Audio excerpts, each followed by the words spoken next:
Hello बच्चों, good morning. Welcome to my channel.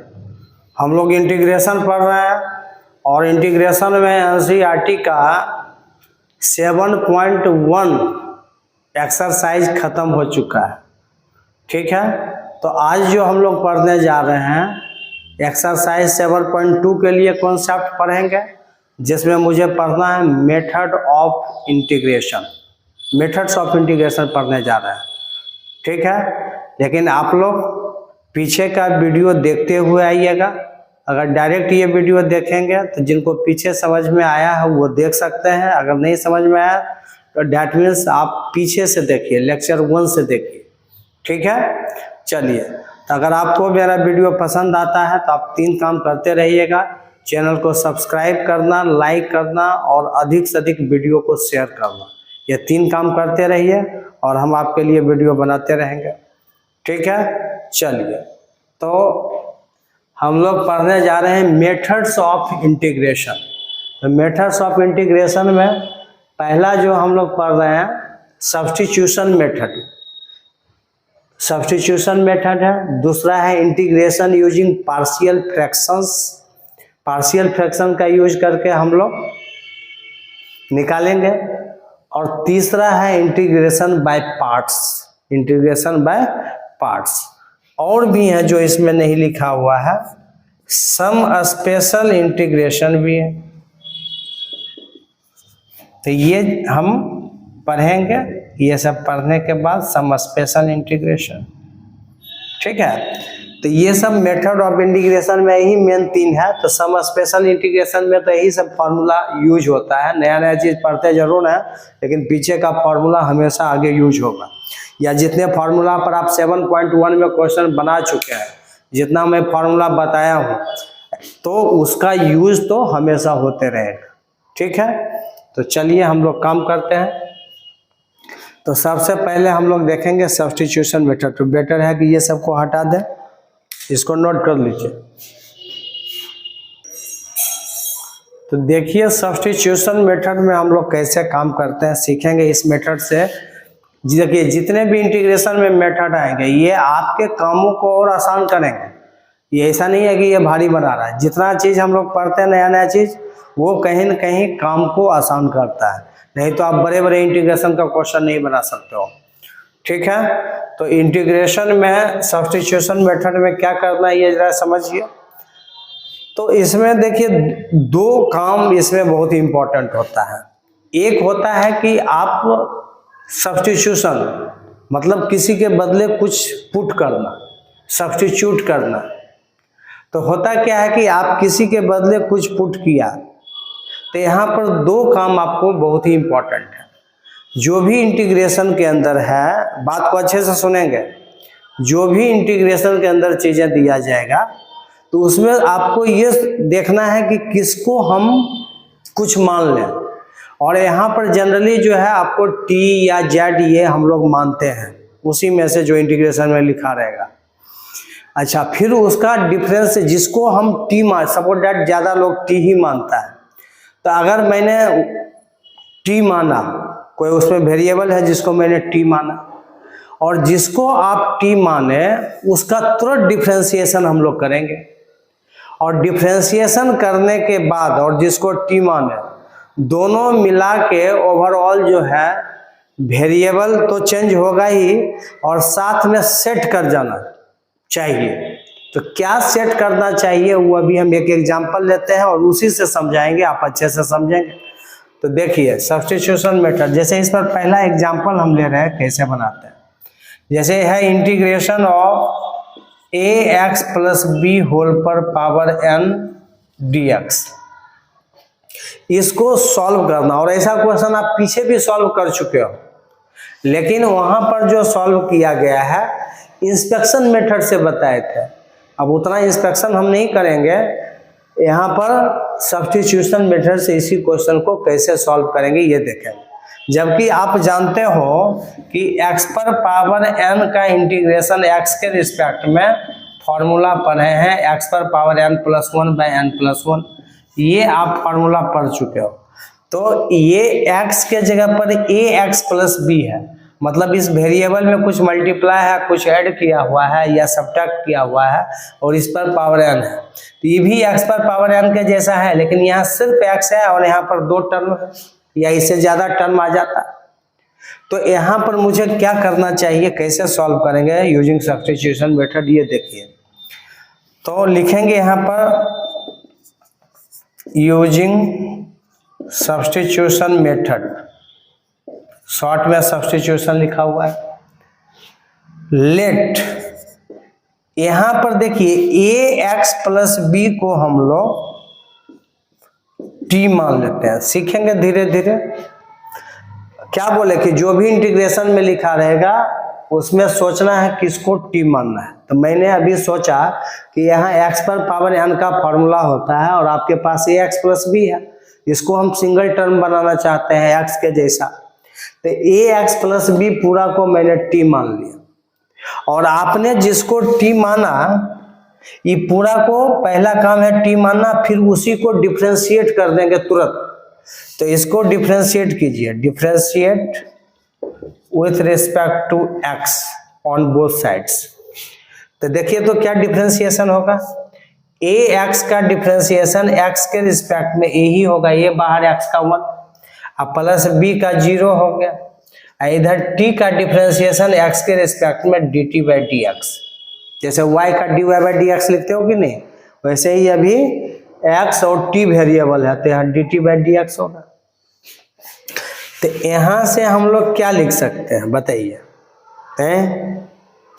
dx को यहाँ ले आइए, a को यहाँ ले आइए, तो dx equal to dt by a हो गया। ये 0 लिखना जरूरी नहीं है, क्रॉस यहाँ dx ले आए, यहाँ a ले आए। क्यों ऐसा किए, m मेरा यही है कि मैंने अगर ax प्लस बी को t माना तो पहले आपका ये x के रिस्पेक्ट में इंटीग्रेट हो रहा था, है ना, ax प्लस बी पर पावर होल n का इंटीग्रेशन x के रिस्पेक्ट में हो रहा था और इस टर्म को आपने t मान लिया, तो ऐसा ये t हो जाएगा और ये x रहेगा, ये सही नहीं होगा। तो आपको क्या करना चाहिए,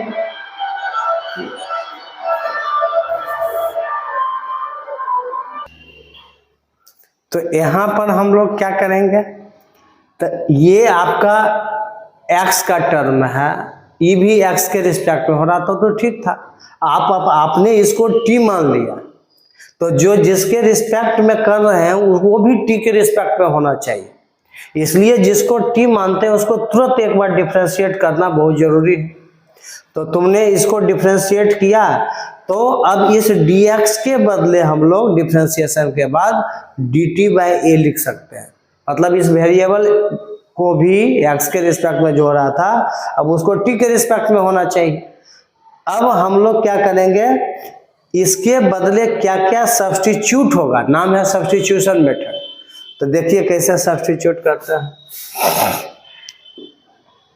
i equal to integration of ax plus B को क्या माने हो, t माने हो, तो t पर पावर n, और इस dx के बदले हम लोग dt बाई a पुट करेंगे इंटू dt बाई a।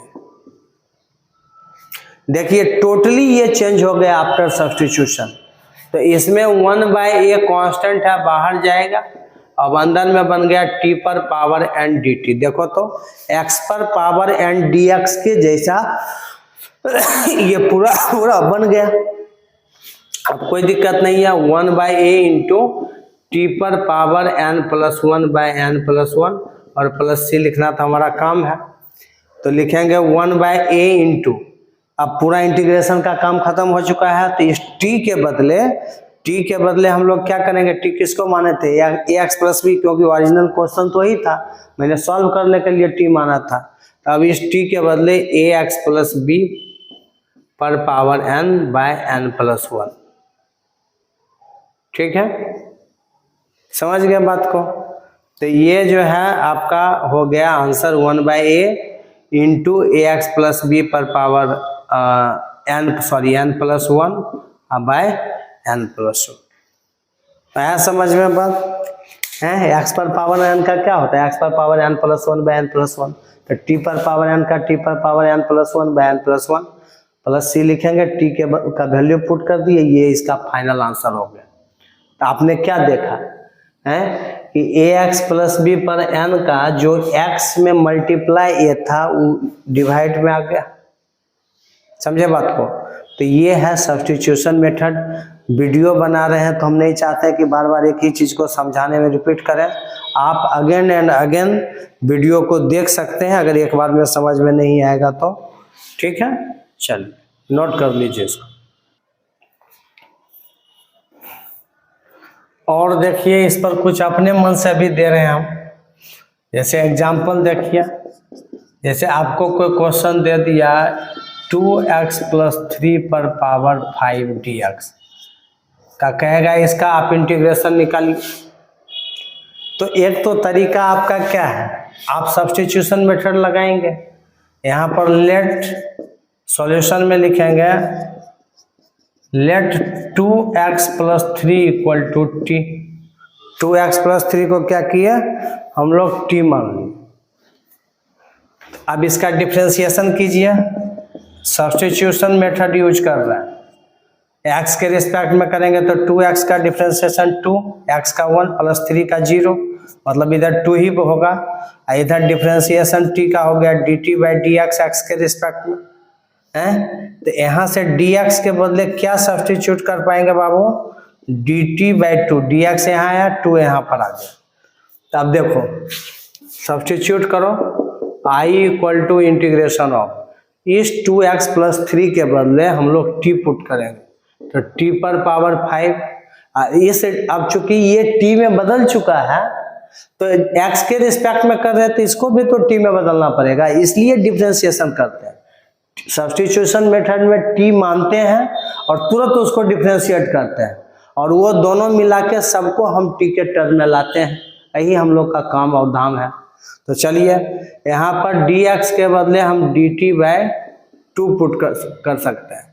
अब 1 बाई 2 कॉन्स्टेंट है, बाहर निकाल दो है, 1 बाई 2 को बाहर कर लीजिए तो अंदर में क्या बचा, t पर पावर 5 dt। अब x पर पावर n का इंटीग्रेशन क्या होता है, x पर power n plus 1 by n plus 1, तो इसका भी हो गया t पर 1 बाई 2 इंटू t पर power 6 by 6 plus c, t पर power n plus 1 by n plus 1, तो 5 प्लस 1 क्या हो गया 6। अब ये हो गया 1 बाई 2 इंटू टी किसको माने थे 2x प्लस 3 को, तो t के बदले 2x प्लस 3 पर पावर 6 बाई 6, 6 2 जा कितना हो गया 12 हो गया है। 2x प्लस 3 पर power 6 by 6 into 2 12 plus c, ये हमारा फाइनल आंसर हो। अब इसी को आप जब आप एक्सपर्ट हो जाएंगे, बड़े बड़े क्वेश्चंस बनाने लगेंगे तो क्या होगा, ये छोटे इंटीग्रेशन को हम इतना बड़ा में नहीं बनाएंगे। तो क्या इसका शॉर्टकट मेथड हो सकता है, अगर आप इसका शॉर्टकट मेथड क्या हो सकता है, तो शॉर्टकट मेथड ये है कि इसी क्वेश्चन को जरा देखो, आपके पास है इंटीग्रेशन ऑफ 2x प्लस 3 पर पावर 5 dx। तो आप जानते हैं कि x पर पावर n का इंटीग्रेशन x पर power n plus 1 by n plus 1 होता है, कीजिए। तो मान लो कि x पर पावर n है, तो 2x प्लस 3 पर पावर 5 प्लस 1 बाय 5 प्लस 1 कर दिए, और x यहाँ जो है 2 से मल्टीप्लाई है।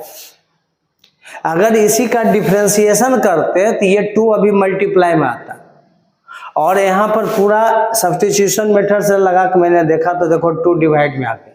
तो जो वेरिएबल में मल्टीप्लाई होगा वो इंटीग्रेशन में डिवाइड में आएगा, इसलिए 1 2 से डिवाइड कर लेंगे।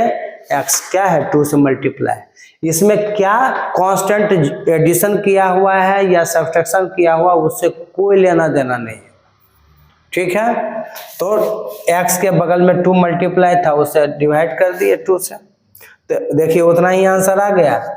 2x प्लस 3 पर पावर 6 बाय 5 1 6 दूनी 12 प्लस c, ये शॉर्टकट मेथड हो गया। कि आप जो है जान लिए कि हम सब्स्टिट्यूशन मेथड से इसको बना के इतना लाए, तो क्या ट्रिवियल मेथड क्या हो सकता है, क्या शॉर्टकट मेथड हो सकता है। तो यहाँ पकड़ेंगे, आया 2x प्लस 3 पर पावर 6/12, वही यहाँ भी आया, x के बगल में 2 है, बस वो डिवाइड में आ जाएगा, बाकी x पर पावर n का फार्मूला लगा दिए और x जो मल्टीप्लाई था डिवाइड में आ गया, काम खत्म। तो आप जो है इस तरीके से और भी क्वेश्चंस बना सकते हो, क्या नहीं बना सकते हो, बोलो, नोट कर लीजिए इसको, अभी ढेर सारे ऐसे मिलेंगे। चलिए देखिए, अब आपके ही बुक का एक्सरसाइज 7.2 का एनसीईआरटी का एग्जाम्पल नंबर 5 है, क्वेश्चन नंबर 5 का 1 है, और सब्स्टिट्यूशन मेथड पढ़ रहे हैं तो ऑब्वियसली सब्स्टिट्यूशन मेथड लगाएंगे। तो साइन mx का इंटीग्रेशन क्या होगा, साइन mx का आपने पढ़ा है कि साइन x का जो इंटीग्रेशन होता है वो माइनस कॉस x होता है, integration of sine x is minus cos x, आप पढ़े हो। तो सॉल्यूशन इसका देखिए, लिख लेंगे I equal to sine mx dx, ठीक है। अभी हम सब्स्टिट्यूशन मेथड लगा रहे हैं, यूजिंग सब्स्टिट्यूशन मेथड। तो हम इसमें किसको t माने भाई, किसको t माने, तो वहां पर हम लोग सिर्फ देखते थे साइन के एंगल में x होता था और इंटीग्रेशन माइनस कॉस x लिखते थे फॉर्मूला। तो इसके एंगल में ही चेंज है, x के जगह mx यहाँ पर है, तो बेटर है कि mx को आप t मान लो, mx को t, तब mx के जगह t लिख सकते हैं। लेकिन अगर हम t के रिस्पेक्ट में लाएंगे तो इंटीग्रेशन भी t के रिस्पेक्ट में होना चाहिए, x के रिस्पेक्ट में नहीं, अभी x के रिस्पेक्ट में हो रहा है, तो हम उसको भी dx को भी चेंज करना चाहेंगे। तो क्या करेंगे, पहले इसको डिफरेंशिएशन करेंगे। इसलिए तो बोलते हैं कि बिना डिफरेंशिएशन का इंटीग्रेशन नहीं पढ़ सकते हो, बिना डिफरेंशिएशन का इंटीग्रेशन नहीं पढ़ सकते हो। तो डिफरेंशिएशन जो है इंटीग्रेशन में बहुत ही यूज होता है, आप उसको जरूर पढ़ें, नहीं पढ़ेंगे तो नहीं होगा। तो डिफरेंशिएट कीजिए, mx का डिफरेंशिएशन x के रिस्पेक्ट में m हो जाएगा, m कांस्टेंट है, बाहर निकालिए, x का 1 इक्वल टू dt का dt बाई dx हो गया। तो हमको dx के बदले सब्स्टिट्यूट करना है, तो यहाँ से dx इक्वल टू क्या लिख सकते हैं, dt बाई m, dx इधर आएगा, m यहाँ आएगा। अब देखिए mx को भी हम t के द्वारा भगाएंगे, इसको mx के जगह t आएगा और dx के जगह dt बाई m आएगा। तो पूरा पूरा आपका ये चेंज हो गया t के फॉर्म में, और जैसा होना चाहिए क्वेश्चन का जो पैटर्न है, sine t dt by m, dt by m, तो इसको हम लिख सकते हैं 1/m, बाहर कर लीजिए, इंटीग्रेशन के अंदर साइन t dt। अब देखो एकदम साइन x dx के जैसा हो गया। तो जब साइन x dx था तो minus cos x dx integration, sorry minus cos x integration होता था उसका। अभी साइन t का इंटीग्रेशन t के रिस्पेक्ट में, साइन t का इंटीग्रेशन t के रिस्पेक्ट में क्या हो जाएगा, 1/m into minus cos t। तो ये हो गया minus cos t by m, plus c तो लिखना ही है, और माइनस कॉस t किसको आप माने हो भाई, t किसको माने हो, mx का, तो minus cos mx by m plus c। ये आपका इंटीग्रेशन हो गया यूजिंग सब्स्टिट्यूशन मेथड। लेकिन क्या बड़े बड़े क्वेश्चन बनाने में भी ये छोटा छोटा चीज को सब्स्टिट्यूशन लगा के बनाएंगे, बिल्कुल नहीं, ऐसा नहीं करेंगे। लेकिन रियल सॉल्यूशन तो जानना चाहिए ना। अगर यही क्वेश्चन आपसे पूछ दिया तो आप ऐसे बना सकते हो, कोई दिक्कत नहीं है। लेकिन आप जब बड़े बड़े क्वेश्चंस बनाएंगे और ये छोटे छोटे चीज अगर आपको बीच कैलकुलेशन में मिलेगा, तब इसको इतना लंबा मेथड से नहीं बनाना है। आप ट्रिक समझिए, इसको शॉर्टकट मेथड से अगर बनाएंगे या अल्टरनेटिव मेथड कहिए, शॉर्टकट मेथड से, ये CUT कट है शॉर्टकट मेथड। तो शॉर्टकट मेथड से साइन mx dx का इंटीग्रेशन, देखिए साइन x का माइनस कॉस x, तो साइन mx का माइनस कॉस mx लिख दिए, और एंगल में जो एक्स्ट्रा चीज मल्टीप्लाई है वो इंटीग्रेशन में डिवाइड में आ जाता है। तो x के एंगल mx है, x होना चाहिए था, एक m एक्स्ट्रा एंगल में मल्टीप्लाई है, तो ये डिवाइड में, एंगल जो है किसी भी ट्रिगोनोमेट्रिक फंक्शन का अगर इंटीग्रेशन करेंगे तो जो वेरिएबल है जिसके रिस्पेक्ट में इंटीग्रेशन होना, उसको छोड़कर अगर कोई चीज मल्टीप्लाई में है तो वो डिवाइड में आता है, जबकि डिफरेंशिएशन में वो मल्टीप्लाई में चल जाता है। ये चीज याद रखेंगे आप लोग। चलिए, तो minus cos mx plus c हो गया। और एक एग्जाम्पल एक और देते हैं, जैसे देखिए integration of cos 5x dx है। चलिए, cos 5x dx का इंटीग्रेशन करना है, तो रियल में तो तुमको सब्स्टिट्यूशन मेथड लगाना चाहिए हैं, लेकिन आप इसको क्या करोगे, cos x का शॉर्टकट मेथड से बना रहे हैं, cos 5x का इंटीग्रेशन sin 5x तो हम लिखेंगे ही, cos x का इंटीग्रेशन sin 5x होता है, सॉरी cos x का sin x, तो cos 5x का इंटीग्रेशन sin 5x, लेकिन वहां पर सिर्फ x था, तो लेकिन यहाँ एंगल में 5 से मल्टीप्लाई है, तो ये 5 डिवाइड में आ जाएगा, प्लस c कर देंगे। तो ये शॉर्टकट मेथड हो गया, एक लाइन में काम करेंगे। बड़े बड़े क्वेश्चन को ये तुरंत ऐसे बनाना है, लेकिन अगर उसी क्वेश्चन यही क्वेश्चन आ गया तब इसको आप एक्सप्लेन पूरा सब्स्टिट्यूशन मेथड से बनाओ। 5x को t मानेंगे, फिर डिफ्रेंशिएट करेंगे, तो ऐसे ही बनेगा जैसे ये पहला वाला बना है। समझ गए बात को, आप इसको नोट कर लीजिए।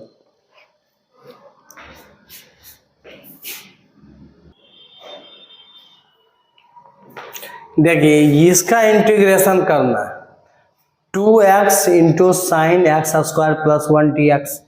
अब आपने इसका तो कोई फॉर्मूला पढ़ा नहीं है, बिना सब्स्टिट्यूशन का ये बन ही नहीं सकता है, आप इसमें सब्स्टिट्यूशन आपको लगाना ही पड़ेगा। तो देखिए अब यहाँ पर सोचेंगे कि इस क्वेश्चन में क्या मुझे करना चाहिए, काम तो ही है यूजिंग सब्स्टिट्यूशन मेथड, काम करेंगे, सब्स्टिट्यूशन मेथड का यूज करेंगे। तो इसमें किसको t मानने से फायदा है, ऐसे वेरिएबल को t मानना चाहिए जब इंटीग्रेट करें तो बाकी चीज को भी वो रिप्लेस कर पाए। ठीक है, सॉरी, जिसको t मानते हैं जब उसको डिफरेंशिएट करें तो बाकी चीज में भी वो फायदा होना चाहिए, मतलब उसको रिप्लेस कर पाए। तो ये देखिए यहाँ पर क्या 2x को t मानना उचित होगा। अगर हम 2x को t मानेंगे तो डिफरेंशिएशन के बाद क्या वो dx और x स्क्वायर प्लस 1 को हटा पाएगा? नहीं हटा पाएगा, बिल्कुल नहीं हटा पाएगा, दोनों हटना चाहिए, सब t में आना चाहिए। तो बेहतर क्या होगा, जो साइन के एंगल में है x स्क्वायर प्लस 1 है, इसको अगर t यहाँ माना जाए, let x square plus 1 equal to t, इसके एंगल को मैंने t माना। अब इसको आप डिफरेंशिएट कीजिए, देखिए पूरा फायदा होगा, पूरा x के रिस्पेक्ट में डिफरेंशिएट करेंगे तो x स्क्वायर का डिफरेंशिएशन 2x हो गया, प्लस 1 का differentiation 0 equal to dt by dx। अब dx को तुम इधर कर लो, क्योंकि देखो यहाँ पर x स्क्वायर प्लस 1 के जगह तो मैंने t मान लिया, और आफ्टर डिफरेंशिएशन के बाद क्या फायदा मिल रहा है, तो बाकी ऐसा फायदा मिलना चाहिए कि डिफरेंशिएशन के बाद बाकी के टर्म जो बचे हुए हैं x के टर्म में वो भी t में आ जाए। तो अभी जरा देखो, इसको हम लिख सकते हैं, इसको इधर आ जाएगा तो 2x dx equal to dt। देखो कितना बड़ा फायदा यहाँ मिला, ये जो 2x है और ये जो dx है, ये दोनों के जगह पर dt सिर्फ आने के लिए तैयार है। इस 2x dx के जगह क्या सब्स्टिट्यूट कर सकते हो, dt सब्स्टिट्यूट कर सकते हैं, और x स्क्वायर प्लस 1 को t माने, तो सब का सब t में बदल गया। अगर हम इसको x स्क्वायर प्लस 1 को t माने, अगर 2x को मानते तो क्या ऐसा हो पाता, नहीं हो पाता। तो यहाँ ही ध्यान रखना है कि किसको t मानना है और उसी को मानना है जिससे पूरा फायदा मिले, अदरवाइज आपका क्वेश्चन बीच में फंस जाएगा, बनेगा ही नहीं। तो आप सब्स्टिट्यूट कीजिए, i equal to integration of sine x square plus 1 के जगह t लिखेंगे क्योंकि इसको t माने हैं, और आफ्टर डिफरेंशिएशन 2x dx जो है आपको dt के बराबर आ गया। देखिए कैसा बन गया, क्वेश्चन क्या था और आफ्टर सब्स्टिट्यूशन क्या हो। तो क्या सब्स्टिट्यूशन मेथड लगाना घाटा है या फायदा हो रहा है।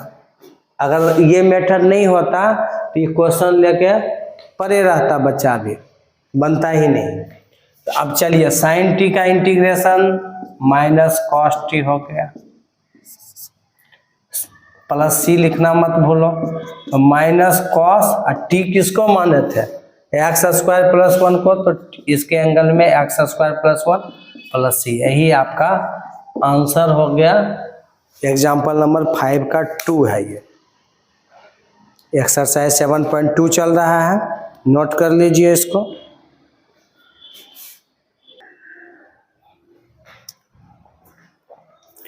देखिए ये क्वेश्चन आपके स्क्रीन पर है। इंटीग्रेशन ऑफ 10 पर power 4 root X into sec square root X by root X D X, X के रिस्पेक्ट में इसका इंटीग्रेशन करना। देख के ही क्वेश्चन डर जाएगा बच्चा। इंटीग्रेशन थोड़ा प्रैक्टिस का तो चीज है, इसमें कोई दो मत नहीं है, लेकिन अब सोचना है कि इसमें किसको टी मानने से फायदा है। तो यहाँ पर हम जानते हैं कि 10x का जो डिफरेंशिएशन होता है वो सेक स्क्वायर एक्स होता है, और सेक एक्स का डिफरेंशिएशन सेक इंटू 10 होता है। तो आपको क्या लगता है, अगर यहाँ पर 10x को t मान लें तो सेक स्क्वायर को एक बार में भगाने का यह क्षमता रखता है। तो यहाँ पर इस क्वेश्चन के लिए बेहतर होगा, सब्स्टिट्यूशन मेथड तो लगाएंगे, लेट, यहाँ 10 पर पावर 4 है, इससे हमको मतलब नहीं है, लेकिन किसको t मानने से फायदा हो रहा है उसी को मानेंगे। लेट 10 रूट एक्स को हम लोग t मान लें, 10 root x equal to T. अब देखेंगे कि बाकी को आफ्टर डिफरेंशिएशन भगा पाता है कि नहीं है, सबको t में लाना है, ये m है हमारा, तो differentiate with respect to x। अब बताइए 10 रूट एक्स का डिफरेंशिएशन, अब बहुत लड़का सोच रहा होगा सर इंटीग्रेशन पढ़ा रहे हैं डिफरेंशिएशन पढ़ा रहे हैं। अरे मेरे भैया, इंटीग्रेशन में भी डिफरेंशिएशन की जरूरत है और सब्स्टिट्यूशन मेथड में अच्छा जरूरत है। जिसको टी मानते हैं उसको थोड़ा डिफरेंशिएट करते हैं, तभी बाकी सारे चीजें सब्स्टिट्यूट हो पाएगा, सब टी के फॉर्म में आ पाएगा। तो चलिए यहाँ पर इसको टी माने, 10 रूट एक्स का डिफरेंशिएशन रूट एक्स के रिस्पेक्ट में सेक स्क्वायर रूट एक्स होगा। 10x का सेक स्क्वायर एक्स होता है, तो 10 रूट एक्स का रूट एक्स के रिस्पेक्ट में सेक स्क्वायर रूट एक्स, ठीक है। अब फिर रूट एक्स का, अभी रूट एक्स के रिस्पेक्ट में सेक स्क्वायर रूट एक्स है, फिर रूट एक्स का एक्स के रिस्पेक्ट में बहुत बार बता चुके हैं कि डायरेक्ट 1/2 रूट एक्स लिख दो। रूट एक्स का एक्स के रिस्पेक्ट में 1/2 रूट एक्स इक्वल टू, इधर टी का हो गया dt by d x, t का differentiation dt by d x. ये कितना आपके पास हो गया, देखिए sec square root x by 2 root x और dx को इधर ले आओ इक्वल टू dt। देखो ये 10 रूट एक्स को t माना, तो चलिए एक 10 रूट एक्स को t माना तो t पर पावर 4 ये हो जाएगा। लेकिन बाकी जो ये चीजें बचे हुए थे ये सबको अकेले dt ने रिप्लेस कर दिया आफ्टर डिफरेंशिएशन। कितना बड़ा फायदा मिला देख सकते हैं। मैंने इसको t माना और डिफरेंशिएट किए तो बहुत बड़ा फायदा मिला हमको कि सिर्फ dt के द्वारा ये सब रिप्लेस हो गया। यही है सब्स्टिट्यूशन का मजा। तो सिनेमा के तरह नहीं देखना है। बार बार बोल रहे हैं कि नोट बनाइए, नोट्स नहीं बनाएंगे तो फिर दिक्कत है। 10 पर पावर 4 रूट एक्स को क्या माने हैं t, और इस पर पावर 4 है, तुम एगो को t माना था तो t पर पावर 4। और जितना बचा उसको इतना को अकेले dt ने रिप्लेस कर दिया तो बस ये dt लिख दो। कितना देखो क्वेश्चन क्या था और क्या आ गया, कहाँ से कहाँ चेंज कर दिए। तो ये हो गया t पर पावर 5/5 प्लस c। t आपने किसको माना है बोलो, t माने हो 10 रूट एक्स को, तो 10 रूट एक्स तो लिखेंगे ही, इस पर पावर 5 डाल दो, 10 पर power 5 root X by 5 plus c। ये इसका आंसर हो गया। आप इसे नोट कर लीजिए।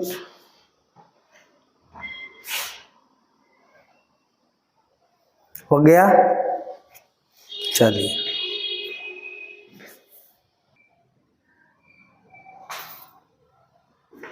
देखिए कितना अच्छा क्वेश्चन है। देखो क्वेश्चन है इंटीग्रेशन ऑफ साइन के एंगल में tan इनवर्स x अब by 1 plus X square dx।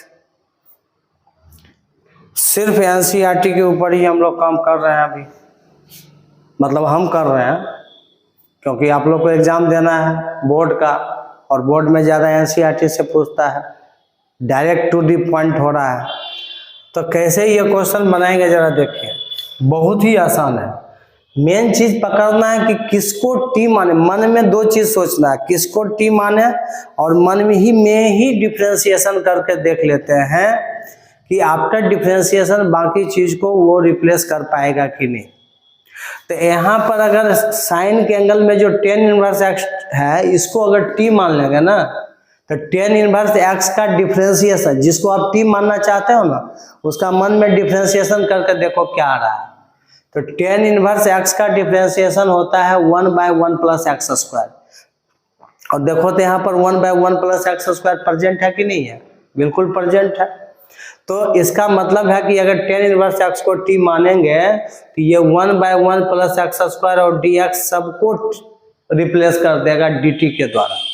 इसका मतलब यहाँ पर ये मानना सही है कि आप इसको t मानिए। लेकिन क्या 1 प्लस एक्स स्क्वायर को t मानोगे तो ये सबको रिप्लेस कर पाएगा? बिल्कुल नहीं कर पाएगा। आप करके देखना, नहीं बनेगा क्वेश्चन। तो क्या इसका सॉल्यूशन होगा, इसको लेट tan इनवर्स x को t मान लो, और जिसको t मानेंगे क्या बोले उसको तुरंत डिफरेंशिएशन भी करो। तो tan इनवर्स x का डिफरेंशिएशन 1/1 प्लस एक्स स्क्वायर, और t का इधर डिफरेंशिएशन हो गया dt बाई dx। dx को इधर कर लो तो क्या हो गया dx by 1 plus X square, ये नीचे था इधर ऊपर आ गया, इक्वल टू dt। देखो तो dt के द्वारा dx by 1 plus X square क्या हुआ, रिप्लेस हो गया सिर्फ dt के द्वारा। tan इनवर्स x को आपने t मान लिया तो सब के सब t के फॉर्म में आ गया।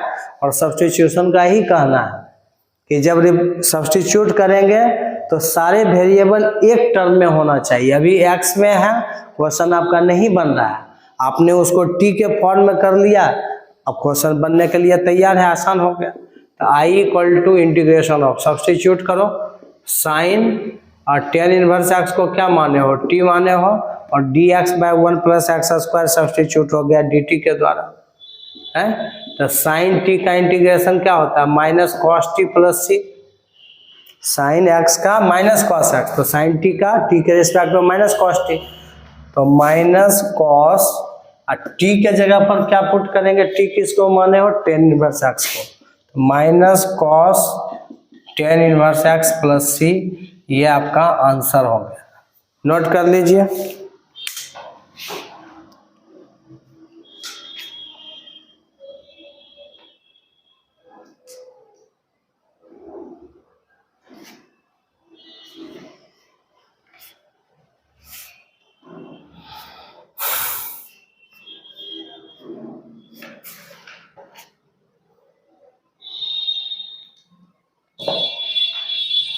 तो चलिए नोट कर लिए इसको।